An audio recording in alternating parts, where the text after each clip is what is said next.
Hey guys, कैसे हैं आप सब। आशा करती हूँ कि आप सब एकदम स्वस्थ होंगे। तो फ्रेंड, अचानक कभी कभी होता है ना, अचानक क्या अक्सर ही हम महिलाओं के साथ ऐसा होता है कि पीरियड टाइम से नहीं आता है। ये बहुत बड़ी इशू है, परेशानी है हमारे ज़िंदगी में, जो कि बार बार ऐसा होता है।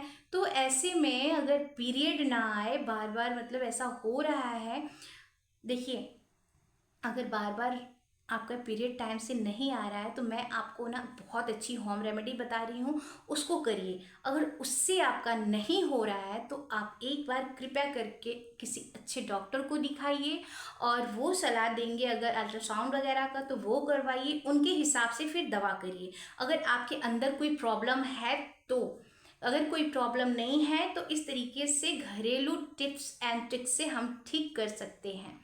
तो मैंने पहले बताया कि आप डॉक्टर को भी मिल सकते हैं, डॉक्टर से संपर्क करके आप उसे ठीक कर सकते हैं। अगर कोई अंदर प्रॉब्लम है तो हार्मोनल डिसबैलेंस की वजह से भी ये प्रॉब्लम आती है, तो घबराएं नहीं। अगर आपको कोई अंदर प्रॉब्लम नहीं है तो आप, जो मैं आपको घरेलू उपाय बता रही हूँ, आप उससे ठीक हो सकते हैं। अगर आपको कोई अंदर प्रॉब्लम है तो आप किसी अच्छे डॉक्टर से संपर्क कर लीजिए, ठीक है। तो अगर बार बार पीरियड टाइम से ना आने का मतलब ये नहीं होता कि सब प्रेग्नेंट ही हैं, ठीक है। इसका मतलब ये नहीं होता कि अरे यार मैं प्रेग्नेंट हो गई, क्या मुझे बच्चे नहीं चाहिए, मुझे ये दिक्कत आ गई, अब मैं क्या करूं, मुझे दवा खानी पड़ेगी या सफाई करवानी पड़ेगी। ऐसा नहीं है, मत हत्या करिए पेट में, ठीक है। तो आपको करनी क्या है, आपको लेनी है सौंठ। आपको एक बड़ा चम्मच सौंठ भर के लेनी है, एक चम्मच लेनी है, एक बड़ा चम्मच आपको सौंठ लेनी है। फिर उसके बाद लेनी है एक चम्मच हल्दी, एक चम्मच हल्दी, एक बड़ा चम्मच सौंठ, और आधा चम्मच पीस कर कूट कर अजवाइन लेनी है आपको। आप उसे पीसिए या कूटिए, जैसे आपको कंफर्टेबल फील होता है आप वैसे करिए, ठीक है। तो ये सारे पाउडर हो गए हमारे, 3 चीज का पाउडर हो गया, ठीक है। सौंठ हो गया, हल्दी हो गया और अजवाइन हो गया। तो ये 3 चीजों को एक साथ एक बाउल में डाल लीजिए। फिर उसके बाद आपको डालना है उसमें 5 से 6 गुड़, ठीक है। 5 से 6 गुड़ डालना है, उसे कद्दूकस करके डालिए या कूट कर या तोड़ कर, जैसे आपको अच्छा लगता है आप वैसे डालिए। डालने के बाद हाथों से इस तरीके से मलिए, उससे अच्छे से मलने के बाद इतना बड़ा बड़ा साइज का आपको गोली तैयार करना है, ठीक है। तो आप उस गोली को तैयार करिए और खाली पेट लेना शुरू करिए। आपको ना, अगर ये पीरियड की दिक्कत है कि टाइम से नहीं आ रहा है, कभी कभी होता है, टीनेजर बच्चों को भी होता है, जैसे छोटे बच्चे हैं, 15 से 16 साल की लड़कियां हैं, उनको भी ये प्रॉब्लम होती है। तो वो भी घबरा जाती हैं कि यार मेरा पीरियड टाइम से नहीं आ रहा है, खुल के बात नहीं कर पाती, डरती हैं कि क्या करूं, मैं किन से बात करूं।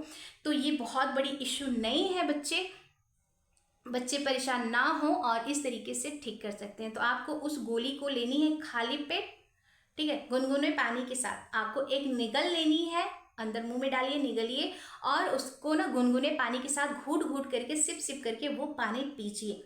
फिर उसके बाद आपको शाम को खाना खाने के बाद एक गोली फिर लेनी है, और खाना खाने के बाद गुनगुने पानी से सिप सिप करके उसको निगल लेनी है, ठीक है। तो इस तरीके से पीरियड ठीक हो सकता है। जिनका ना बिना मतलब टाइम से नहीं आ रहा, कोई दिक्कत भी नहीं है और टाइम से पीरियड नहीं आ रहा, तो वो इस तरीके से अपने पीरियड को रेगुलर बेसिस पे कर सकते हैं, कि मतलब हर महीने आए और उनका ये प्रॉब्लम ठीक हो सकता है। अगर आपको अच्छा लगता है इसको करने से, आपकी पीरियड सच में अच्छे से आ जाती है, आपको कोई डाउट नहीं है, आप कर सकते हैं। तो अगर अच्छा लगता है तो कमेंट में ज़रूर बताइएगा कि आप किनका किनका पीरियड अच्छे से आया, टाइम पे आया, और किनको इससे आराम हुआ, ठीक है। तो मुझे कमेंट में आके ज़रूर बताइएगा। तो फिर मिलते हैं एक नई वीडियो के साथ, तब तक के लिए बाय एंड टेक केयर। और हाँ फ्रेंड, वीडियो पसंद आई हो अभी तक तो प्लीज़ लाइक कर दीजिएगा। और मेरी वीडियोस जो है ना, सारी की सारी वीडियोस हेल्पफुल होती हैं। मैं कोई भी गलत वीडियोस नहीं अपलोड करती यूट्यूब पे कि कोई देखे इसे करे नुकसान हो। ये ऐसी होम रेमेडीज मैं बताती हूँ कि जो कि अंदर जाके नुकसान भी ना करे और फ़ायदा ही करे, ठीक है। तो फिर मिलते हैं, तब तक के लिए अपना ध्यान रखिए।